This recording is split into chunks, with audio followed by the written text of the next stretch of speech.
What if there was space and time for a major release, major decluttering, a major removing, where the renegades and the retrogrades can come about and really, really be high up in the charts and high up in the status quo? When it comes to releasing what we need to release, all the baggage, the patterns, the zebras, the llamas, the orcas, the you know what, to release and let go of, to let float down the stream. But those things could come up, or we have to be aware of them and then do something about them, meaning let them go and release them from your life. Now, that is what a full moon gives you. And this week, for the week of September 7th to 13th, 2025, on September 7th is the big lunar eclipse, total lunar eclipse in Pisces. And I'm going to be discussing the energy in this video as well as the other transits going on for this upcoming week. I'm Everett Cardy and welcome to my YouTube channel where I do astrology and spirituality videos. I do weekly astrology videos like this one, and I also do general astrology videos. Right now I'm going through Mercury through all 12 zodiac signs in the natal birth chart. And I also do short videos, which are imaginative astrology videos where I take the astrology and I embellish it and I use my creativity, I use my imagination to come up with what to say about this transit during on points of the day. And I try to do it 4 times a day. I'm not always the most consistent because of certain factors that I don't want to discuss here, but I try to do it 4 times a day if I can and if I am in the right conditions to do it and if I am able to do it. So, but generally I do it every day. Just expect there to be an imaginative astrology video every day. It may not be 4 times a day, who knows, depends upon the day. But every single day there will be imaginative astrology videos from me. So let's discuss the energies of this week coming up. So let's start with that September 7th lunar eclipse in Pisces. This is a total lunar eclipse at 15 degrees of Pisces and Virgo. So you want to look in your natal chart to where you have 15 degrees of Pisces because that life area will be really, really impacted. The spotlight will be brought up. The omega phone will be put on the status quo of that particular house. The people that will most feel this eclipse is those who have any planets, points, or angles between 13 to 17 degrees of the mutable signs. Besides Pisces, they are Gemini, Virgo, Sagittarius. So you want to look at that as well.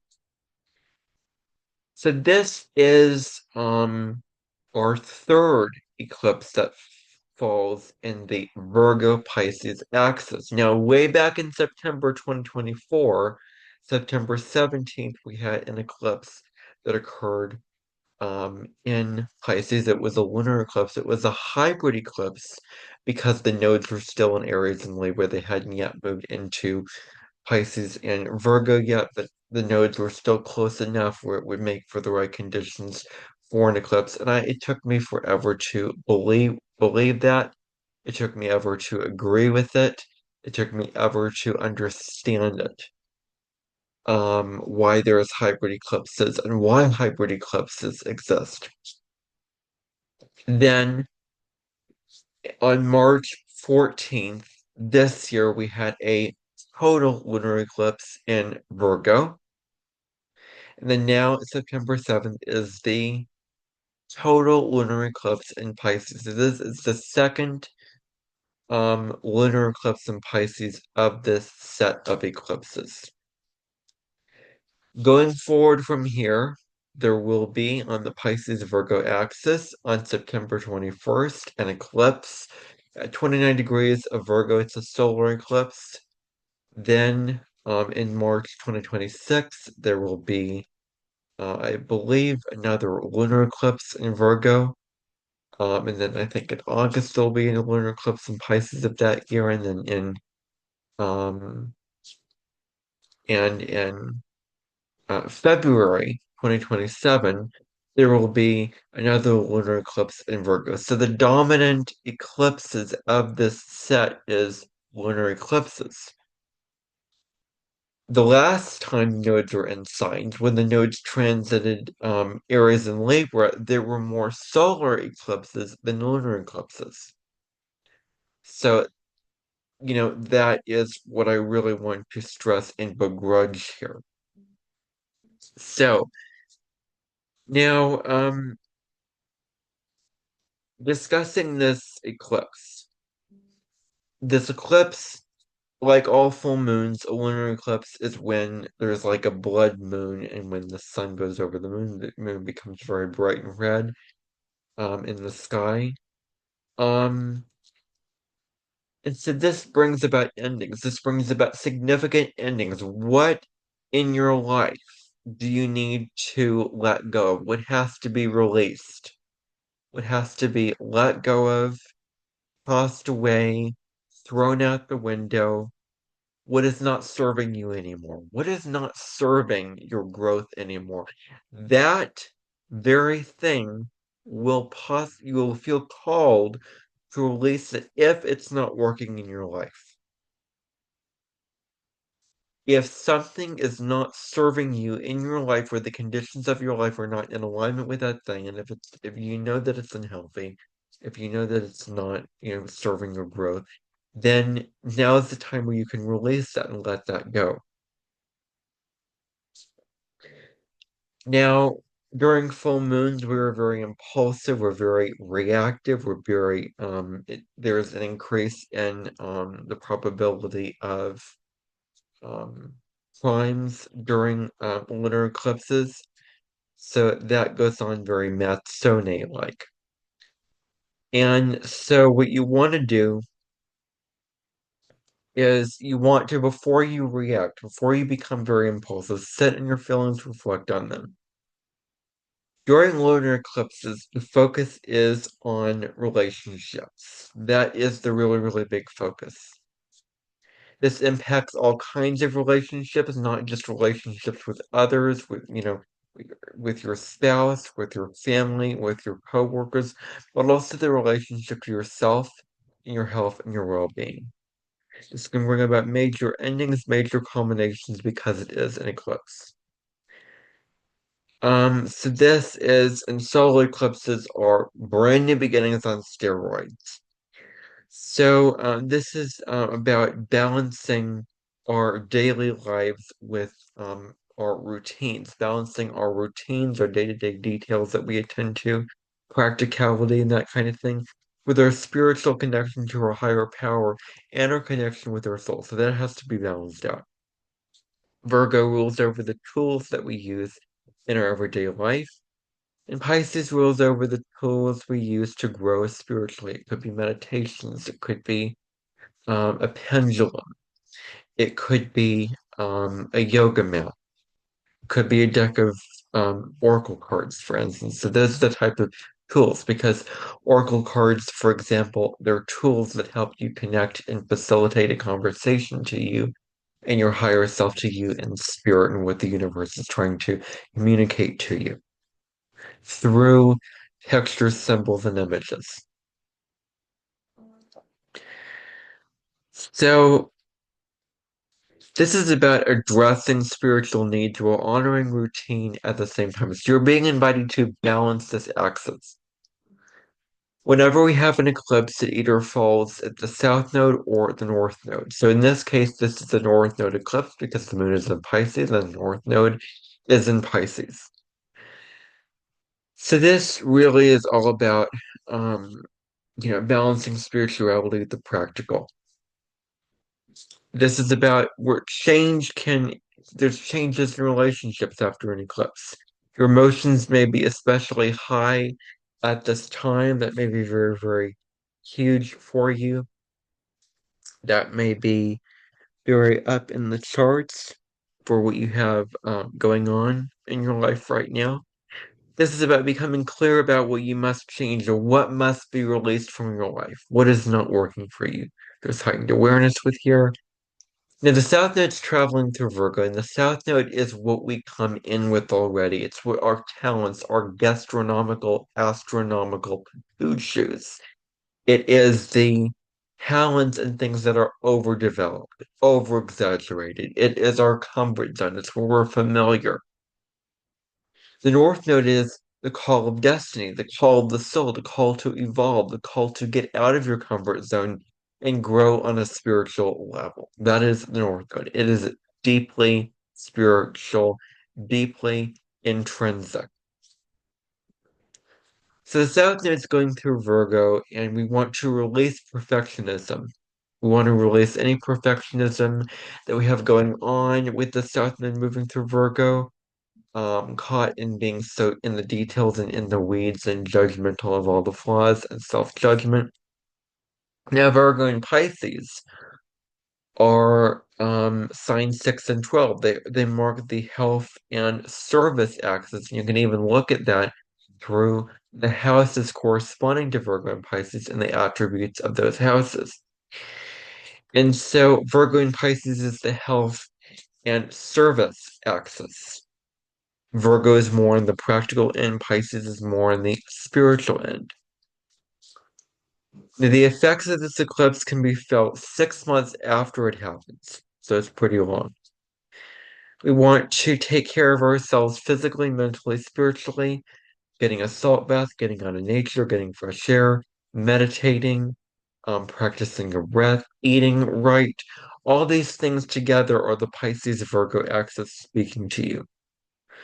If there's any heavy emotions and any heavy feelings that you want to express, this full moon may be really, really pushing you to express these things very, very loud and clearly, but you want to be careful because they're irrational. They haven't been thought out, they haven't been filtered. And so you may stab yourself in the foot if you just express these things really in their real and raw type of way. So, what you want to do is let the old fall away and make space for the new to be reborn, the new to be built. Release what is holding you back from moving forward in your life. So, you want to release the attachments of the past, endings, like this full moon marks an ending where things come to light, things come to a climax, you can see it clearly and end it, which makes space for the new beginnings. We have the last quarter moon and the new moon again. So it all goes in cycles. And so we really, really need to recognize that we are so connected to um to the oneness of all that is, to everything around us forming one. Um Pisces connects us with the oneness of all that is in our life and in our life experience. Um, So this is the time where we may break our boundaries. We may become more, where our boundaries dissolve because Pisces is the ocean, where there's no boundaries in the ocean. So Pisces is no boundaries. It's merging. It's oneness. So we're picking up on things because of our sensitivity that we may have, high sensitivity. Trust in spirit, trust in the divine that something greater is meant for you that will come at the right time that is right for your soul. Trust in the universe that you are in the right situation. You've created the right circumstances that your soul needed to create, that your soul felt called to create, no matter how bad or how anxiety provoking that they might be. This is your soul creating these because of wanting to grow in this kind of way. And the universe puts you in the state to really, really be omnipolazzi type of minutia. So you want to trust your intuition. want to surrender and have faith in divine. You want to release perfectionism and overworking yourself. You want to release the need for control and rationality. Now, the aspects that this um, lunation is making is first of all a trine to Jupiter in Cancer, moving at 18 and 19 degrees of Cancer. It's good for recreation and leisure. You feel a lot of positivity, you feel a lot of good feelings. It's good for enjoying life and all its pleasures. You may feel more creative, imaginative, or intuitive. It may also be good for strengthening relationships as you are more generous and optimistic at this time. It's also good for helping those less fortunate than yourself, which is very, very important for you to really give from a selfless place. Women can be very helpful and influential to you in a positive kind of way. So you want to be open-minded and open-hearted at this time. That's what you want to really strive to be as much as you can. Don't overpromise this time the promises you cannot deliver. Do not overextend yourself and be realistic about the promises that you can deliver on. Do things that are generous and that they feel right for you. Now, that's not the only aspect going on. We have the moon opposite Mercury, traveling in Virgo. So it may be hard to understand everyday affairs with this transit. You may be overly emotional one moment, then highly analytical the next. This is good for seeking wisdom from others regarding what you are feeling and seeking the wisdom and guidance that they have to give you for, what you're feeling and whatever that is. It all depends on what that is. You may perceive attack when really others care about you and they want to give their critiques and advice. Play dual rec ball. Take care of yourself. This is about taking yourself out of following your intuition, but that taking yourself out, that removing yourself, that disconnecting yourself from your intuition, you're going to stab yourself in the foot. So trust your intuition, connect with your body, connect with the guidance that you get, and go into that intuition. So this is about not seeing something clearly for what it really is. You may get caught up in your feelings about the thing. Um, uh, and so that is, really where it comes down to, where you're not seeing things with total clarity. Um, so yeah, pay attention to your intuition at this time. Do not overthink things. Connect with your body, connect with your intuition. Okay. So the next aspect we have is the moon trine Lilith in Scorpio. So this can bring about creativity from intuition and raw emotion. It can bring about expressing your inner emotions loud and clear. It could be you being able to tap into your raw and primal nature that much more because that's what Lilith is all about. This may bring about deep self-awareness and emotional liberation, where you're becoming more in tune with that part of yourself. You may have a heightening of sensitivity to your environment and your relationships, and you tap into your passions and shadow self. Now, the moon is going to also conjunct the North Node. This is a North Node eclipse, and specifically what it's about is to trust your instincts and intuition. This is so important. This is an ongoing theme of trusting your intuition. You may feel called to settle down and start a family, a future family. Go with your gut, trust your inner knowing. Very, very important to really step into that. It's easier to be in large crowds at this point. This is, where you can feel intuitively that this is the right thing to do, whatever feels right for you. Take action steps toward your destiny, crack the crackdowns up the gamuts, heal the past, whether that be past patterns or wounds or conditions in childhood. So this is time to really heal the past wounds, the past judgment, the past trauma of the past. This is the time to do that. September 10th presents to us the Sun sextile Lilith. With this energy, we are opening up to our longings and heartfelt desires. So we're opening up to that part of ourselves. We're opening up to being independent, pursuing exactly what we want, going after that. We're really stepping into our personal identity and the raw, untamed energy of what that is. So step into that at this time. You may find that you have hidden strengths in self-expression. Um, so that may be really huge. It's a good time to embrace your wild side and deep-seated desires, assert your independence with grace, create endeavors that can flourish, navigate challenging times with ease. Go through those challenges, even though it may feel really scary and challenging. Go through it with ease. Embrace both light and shadow aspects of yourself. Now, on September 11th, the Sun is going to oppose the North Node. So this is really, really big and significant.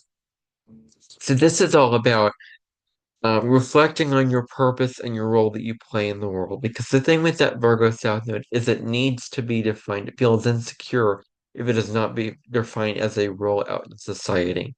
But you need to release that need for you to be defined in that kind of way. Let go of your ego-driven desires and be in your soul power. Your ego is here to serve your soul, not the other way around. Your ego is here to, can help your soul navigate in the daily life, but your soul is the one that steers that ship. So, how do your actions align with the greater good? That's a question you can ask. The person you desire to be is leading you on a higher path of leadership and service. Know that your ego may be sabotaging you, ruining your life. And when you can recognize when your ego is ruining your life, that's when you can find liberation and learn humbling lessons. Now, on September 12th, the Sun will sextile Jupiter. This is wonderful. Sun in Virgo, Jupiter in Cancer. So this brings good luck, good blessings, good abundance. It's good at getting involved in law and the justice systems and that kind of thing like that, because Jupiter is very much related to ethics and law, so it's very philosophical in nature. Ninth house. And being generous, being very, very generous with your energy, showing people, influential people, your talents. Learn information from others that will positively influence your career. This is good for applying for jobs or going for promotion. This is good for looking to someone else to change your investments. And your charm and appeal are in high demand right now, so you can convince people through those acts. This is good for networking. This is good for really just enjoying life and having a good time with others, getting out there and socializing. Mercury will also sextile Lilith on this day, so it may make it easy to express your ideas and your rebellious nature at this time. Speak truth to power. There may be a deeper understanding and communication that may need to be had. Express your hidden thoughts and emotions clearly. Be very clear, be very straightforward about that. Your mind may be very sharp and intuitive. This is good for creative writing, speaking, or artistic expression. This is wonderful energy for that.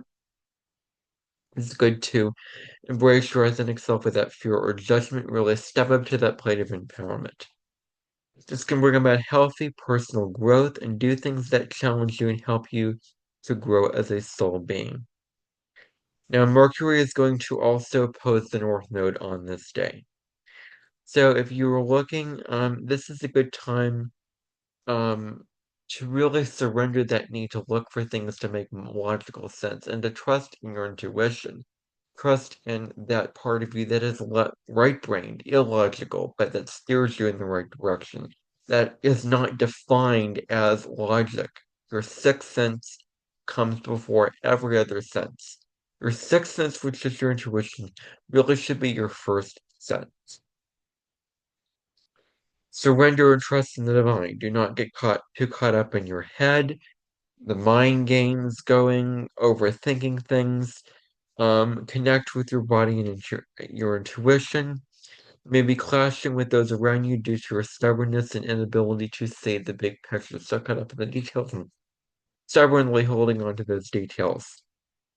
Um, so you may, there's a need here for certainty, which may block your soul growth. That need for certainty, that egoic need for certainty, is blocking your growth in this lifetime. It is important for you to surrender the need to have things go your way and to trust in the wise and loving universe. Focus on the big picture instead of getting too bogged down in the details. Your plans may be out of sync with the rest of the world. You may have fear of judgment or criticism that may come about for you, but face that fear, be willing to hear that information. Focus on focus on the relationships that uplift you, that inspire you, that nurture you, that make you feel a sense of contentment in your life, that align with your need for personal growth. Now, on September 12th, or September 13th, I should say, today is the Sun conjunct Mercury day, which is another way of saying it is the Sun-Mercury cazimi, when Mercury is in the heart of the Sun. And this is quite a common aspect to have, actually. So there's an increase in communications. It's good for networking and collaboration, good for meeting new people. Your enthusiasm that you have gets others pulled out to you on your side. You're more creative, optimistic in your communication, very confident in what you have to say as well. And it's important to be open-minded in conversations and always be willing to learn and grow from others. So, that is your astrology for the week of September 7th. Thank you for watching. Like this video, subscribe to my channel, hit the notification bell. I'll see you in the next video. Bye for now.